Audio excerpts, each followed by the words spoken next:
This event effectively was Matteo Salvini's grand finale of his European election campaign.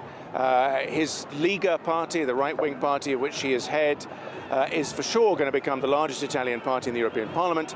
But he's not just interested in that. He has been crisscrossing Europe, as you've seen in the last few weeks, trying to recruit as many far-right nationalist parties from across Europe to his cause. His intention is to form a new bloc within the Parliament. He's calling it the European Alliance of Peoples and Nations, and this effect today in Milan was an opportunity for leaders of the 12 parties he's recruited so far to send out their message to European Union officials like Jean-Claude Juncker that they are coming, they are going to get more seats. It's not clear if this is some kind of tipping point, but they certainly intend to coordinate their activities once they are inside the European Parliament.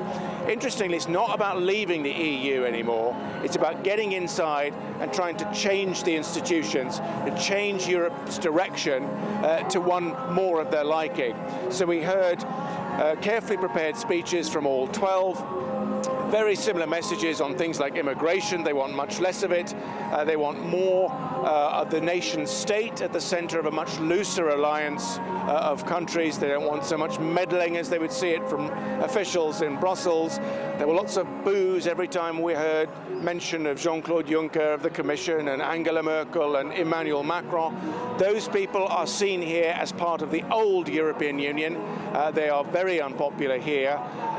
In terms of how effective this new group is going to be, how big, how many other parties they can draw into it over crucial issues, over crucial pieces of legislation, it's not clear yet. The two things that he's failed to do, Salvini, is recruit the Hungarian Viktor Orban and the Law and Justice Party in Poland to his cause. They're going to stay on their own with the European conservative centrist bloc, and in a sense that's going to weaken this new alliance. But for sure, if they win enough seats, the ability of the Parliament to pass controversial legislation, to tackle all the complex issues that the European Union faces, is going to be more difficult. It will be more complicated. The deal-making inside the Parliament will take longer and become more complicated. And that's just the way that Matteo Salvini and others like him want it to be. They will try and disrupt as much as possible.